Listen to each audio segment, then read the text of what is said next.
Hi everyone, welcome to my YouTube channel. I, Dr. Anjali Mishra, I got All India rank of 315 in this NEET PG 2025 examination, and this was my first attempt with my internship.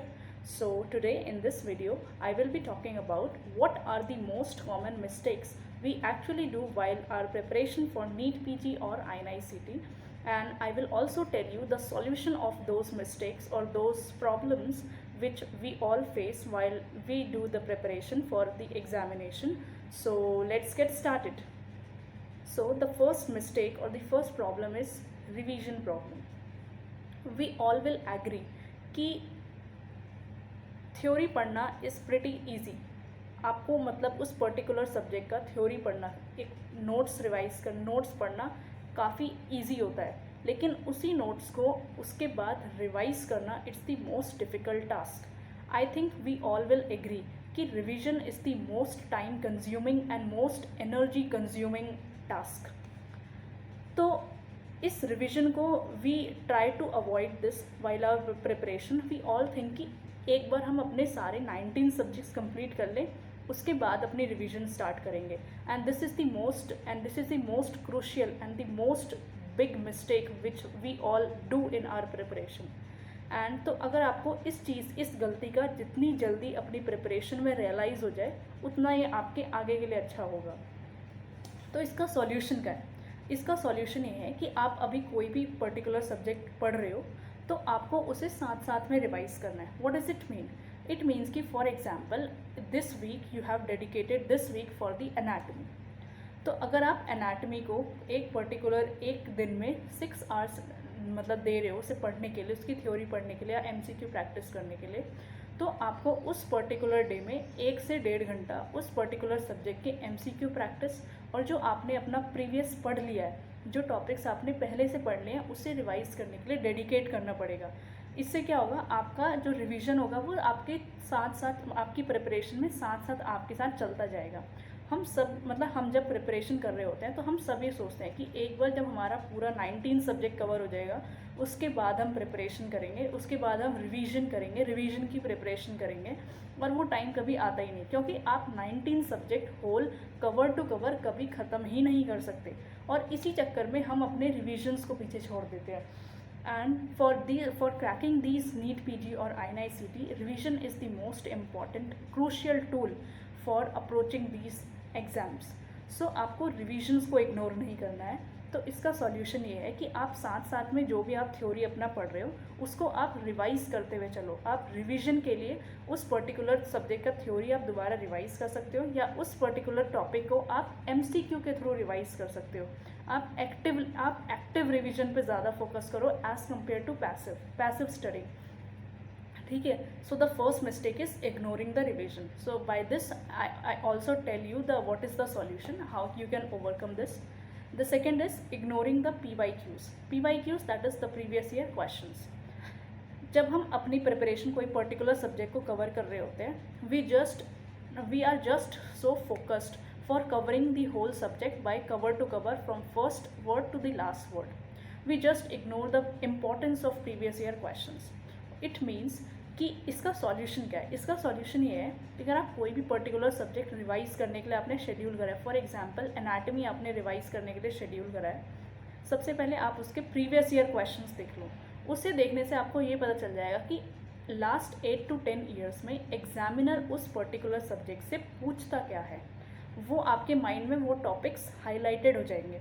तो जब आप उस particular subject को revise करोगे तो उस reading के दौरान you will be able to highlight those question और you will be able to highlight those topics. और आप उन पर्टिकुलर टॉपिक्स को बहुत ध्यान से और बहुत एक्यूरेसी के साथ पढ़ोगे, तो आपका जो आउटकम होगा वो ज़्यादा होगा as compare to just revising और जस्ट रीडिंग द सब्जेक्ट्स. तो प्रीवियस ईयर क्वेश्चन को आप इस तरीके से यूटिलाइज कर सकते हो. फॉर एग्जांपल अगर आपके 10 पेजेस हैं, by doing the previous year question you will be able to analyse कि out of the 10 pages which are the most important line on which you have to focus the most. ठीक है. So and the third is neglecting the integrated approach. What does it mean? It means कि मतलब हमने बस एक कोई भी बहुत सारे हम में से ऐसे लोग हैं जो यूट्यूब चैनल या फिर कोई भी टेलीग्राम चैनल या कोई भी इंस्टाग्राम चैनल पे मतलब टाइम टेबल अवेलेबल्स होते हैं उसको लेते हैं और मतलब जस्ट स्टार्ट कर देते हैं अपनी प्रिपरेशन उस कोई और या फिर कोई भी अपना एक शेड्यूल बनाते हैं, कोई भी पर्टिकुलर सब्जेक्ट लेते हैं और उसे पढ़ना शुरू कर देते हैं. It's not the right approach. You have to integrate the subjects. For example, if in this week you are studying anatomy, then you have to dedicate some time for the integrated subjects of anatomy. For example, the orthopedic, the radiology, the surgery.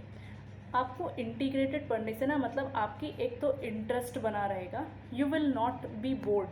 For मतलब हम जब अपनी preparation कर रहे हो तो हमने बहुत बार ये रियलाइज़ करा होगा कि एक पर्टिकुलर सब्जेक्ट पढ़ते पढ़ते हम बोर हो जाते हैं. हमें मतलब उसे अगर हमने उसे 1-2 दिन पढ़ लिया तो हम 3rd या 4th डे मतलब हमारे अंदर इतनी एनर्जी नहीं रहती कि हम उस सब्जेक्ट को कंप्लीट करें या फिर मतलब उसे कंटिन्यू करें, और फिर हम क्या करते हैं बीच में ही छोड़ देते हैं. तो इस चीज़ को मतलब ये मेरा एक खुद का बहुत एक्सपीरियंस्ड चीज़ है कि अगर आपको ऐसा फील होता है, बर्नआउट ऐसा बीच में होता है, तो आप मतलब इस अप्रोच को अपनी प्रिपरेशन में ऐड ऑन कर सकते हो कि आप इंटीग्रेटेड पढ़ो. अगर आप एनाटमी पढ़ रहे हो तो साथ में आप ऑर्थोपेडिक पढ़ो, क्योंकि एनाटमी में आपने बोन पढ़ी कि उस पर्टिकुलर बोन की ये मसल्स और ये, और उसी में जब आप उसके साथ ऑर्थो पढ़ोगे तो आपको उस एनाटमी का क्लिनिकल एनाटमी भी साथ साथ क्लियर होता रहेगा और you will be able to analyse कि अच्छा ये चीज़ यहाँ पे इसलिए क्लिनिकली इम्पॉर्टेंट थी, और आप उसे मतलब अच्छे से ज़्यादा रिटेन कर पाओगे and you will be able to solve the integrated questions as well. तो ये तो हुआ इंटीग्रेटेड अप्रोच का. The next mistake is ignoring the mock test, the anxiety for appearing for the mock test. What does it mean? It means कि देखो preparation हम सभी लोग करते हैं, लेकिन जो एक बहुत इम्पॉर्टेंट जो एक डिफरेंस क्रिएट करता है एक सिलेक्शन होने में और एक नॉन सिलेक्शन होने में, जिसका सिलेक्शन नहीं होता, that is the MCQ practice and the frequency of giving the test. We all are afraid of giving the test. ऐसा कोई भी नहीं है जिसको मतलब अपने टेस्ट या GT देने से मतलब डर ना लगता हो. सबको डर लगता है but you just have to overcome that fear, कि आपको उस फियर को ओवरकम करना पड़ेगा और आपको GT या कोई भी मॉक टेस्ट देने के लिए बैठना पड़ेगा. 3 से 3.5 घंटे आपको देने पड़ेंगे. आपको उस पर्टिकुलर टेस्ट के लिए बैठना पड़ेगा. आपको उसके बाद उसे एनालाइज करना पड़ेगा और नेक्स्ट टेस्ट के लिए भी अपीयर होना पड़ेगा. हम में से बहुत सारे स्टूडेंट्स ऐसे होते हैं जो मतलब टेस्ट देते हैं, एक टेस्ट दिया आपने, उसमें से मतलब आपने जो एक्सपेक्ट करा वैसा स्कोर नहीं रहा, आपके अकॉर्डिंग स्कोर कम रहा या फिर आपकी रैंक उतनी अच्छी नहीं आई जितना आप एक्सपेक्ट कर रहे थे, और फिर मतलब हम डीमोटिवेट हो जाते हैं और नेक्स्ट मतलब टेस्ट के लिए या नेक्स्ट मॉक टेस्ट या ग्रैंड टेस्ट के लिए मतलब अपीयर होने से बहुत ज़्यादा डरते हैं. तो गाइस इट्स प्रिटी नॉर्मल. ये काफ़ी मतलब बहुत कॉमन है और ये बहुत ही कॉमन सी मतलब एक चीज़ कॉमन प्रॉब्लम है, और इसका सॉल्यूशन बस यही कि आपको ज़्यादा मतलब अपने आप को क्रिटिसाइज़ करने की ज़रूरत नहीं है. अगर आपके GT में नंबर नहीं भी बढ़े तो क्या हुआ, it will take time to increase your marks, increase your score. तो आपको बस अपने आप को ये बताना है कि ये जो मेरा GT में रिज़ल्ट आया है या फिर जो मेरी अभी रैंक आई है, this is not the actual rank. ये अभी आपका कोई अल्टीमेट या कोई फाइनल रिजल्ट नहीं है. It's a just mock test और it's a just a grand test. तो आपको उस चीज़ को इग्नोर करते हुए कंप्लीटली इग्नोर नहीं करना है. उसमें जो आपने ग्रैंड टेस्ट में जो आपने मिस्टेक्स करे उन्हें एनालाइज करना है. अभी जो मैंने अपने प्रीवियस वीडियो में बताया था कि how to analyse your grand test, तो आपको अपने ग्रैंड टेस्ट को एनालाइज करना है. आपने कौन सी मिस्टेक्स करी, कॉन्सेप्चुअल मिस्टेक्स करी या सिली मिस्टेक्स करी, उन मिस्टेक्स को एनालाइज करना है और उस चीज़ को सॉलिडिफाई करके अपने नेक्स्ट GT में इम्प्लीमेंट करना है और अपनी इम्प्रूवमेंट देखनी है. ठीक है, तो आपको अपने एक बैड GT से डीमोटिवेट ना होके उसे as a motivation tool use करना है और फिर नेक्स्ट टेस्ट के लिए अपीयर होना है. ठीक है, तो आपकी ये प्रॉब्लम सॉल्व हो जाएगी. Next is running behind the resources.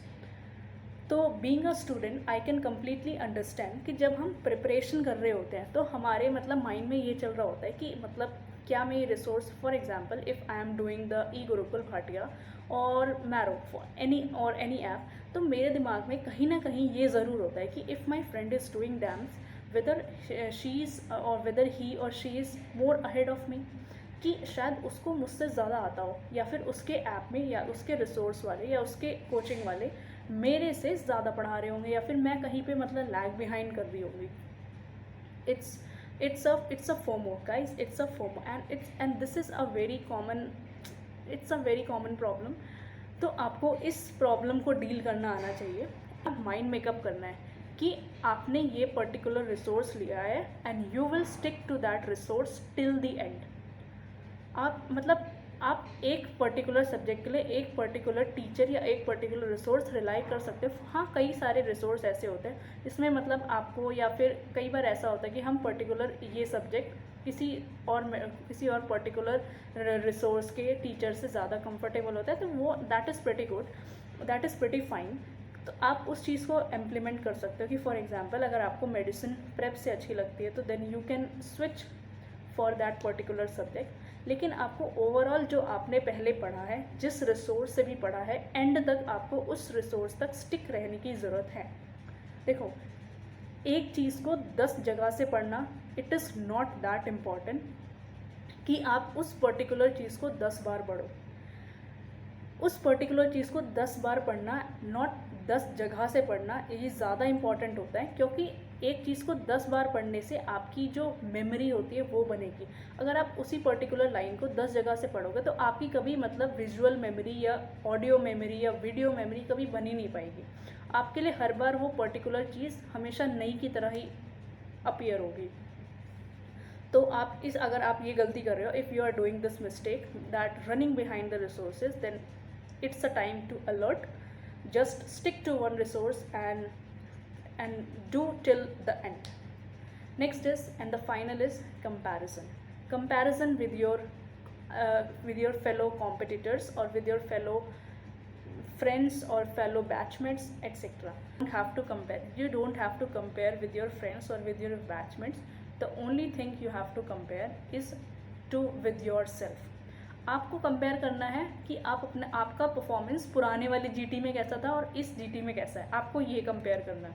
आपको ये कंपेयर करना है कि आपके प्रीवियस मॉक टेस्ट में कौन से सब्जेक्ट्स वीक सब्जेक्ट्स थे, अब वो वीक सब्जेक्ट कितने स्ट्रॉन्ग सब्जेक्ट बने. आपको ये कंपेयर करना है.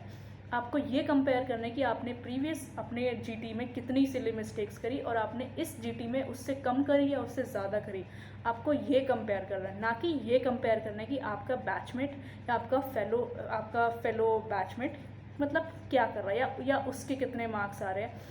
देखो, हम अपनी प्रिपरेशन में ना आधे टाइम तो इसी चीज़ के डिप्रेशन में रहते हैं कि हमारा जो फ्रेंड है उसके इतने नंबर ऑफ करेक्ट क्वेश्चन हो रहे हैं, या वो उसके इतने सारे सब्जेक्ट्स कवर हो गए हैं, या उसने इतने सब्जेक्ट्स रिवाइज़ कर लिए. उसने 4 सब्जेक्ट रिवाइज़ कर, लेकिन मैंने अभी तक 3 ही करे, या मैंने अभी तक 2 ही करे.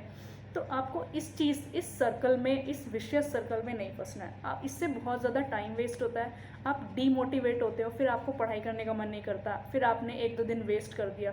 उससे मतलब और किसी का नुकसान नहीं है, इससे आपका खुद का नुकसान है. तो इस चीज़ को अवॉइड करो. कंपेयर मत करो. अगर कंपेयर करना भी है तो अपने आप को करो, आपका प्रीवियस परफॉर्मेंस से, आपकी प्रीवियस मिस्टेक से, आपके प्रीवियस जीटी से, आपने पहले कैसा करा और आप अभी कहाँ स्टैंड करते हो. अगर आपको कंपेयर करना है तो उस चीज़ में कंपेयर करो, ना कि अपने आसपास के लोगों से. So guys, these are the most common mistakes according to me. सो अभी जैसे मतलब मैंने अभी अपना नीट पीजी क्लियर करा या INICT के लिए भी अपीयर हुई थी, तो मेरी भी प्रिपरेशन में मैंने बहुत सारी मिस्टेक्स करी है. तो और मुझे ऐसा लगता था कि these are the most common mistakes that we all do in our preparation. मेरे भी जो बैच जैसे मेडिकल कॉलेज में मैंने बहुत ऑब्जर्व करा था कि ये वाली जो मिस्टेक्स हैं बहुत ज़्यादा कॉमन है. मैं भी करती हूँ, सामने वाला मेरा फ्रेंड है वो भी करता है, या मेरी वो फ्रेंड है वो भी करती है. तो मैंने आपको ये मिस्टेक्स बताई. अगर आप इनमें से कुछ भी करते हो तो आप उस चीज़ को अवॉइड करो, उसे रेक्टिफाई करने की कोशिश करो. ठीक है. और मैंने उसका सॉल्यूशन भी आपको साथ साथ में बताया, या फिर आपको चीज़ें बताई कि आप उसे कैसे इग्नोर कर सकते हो.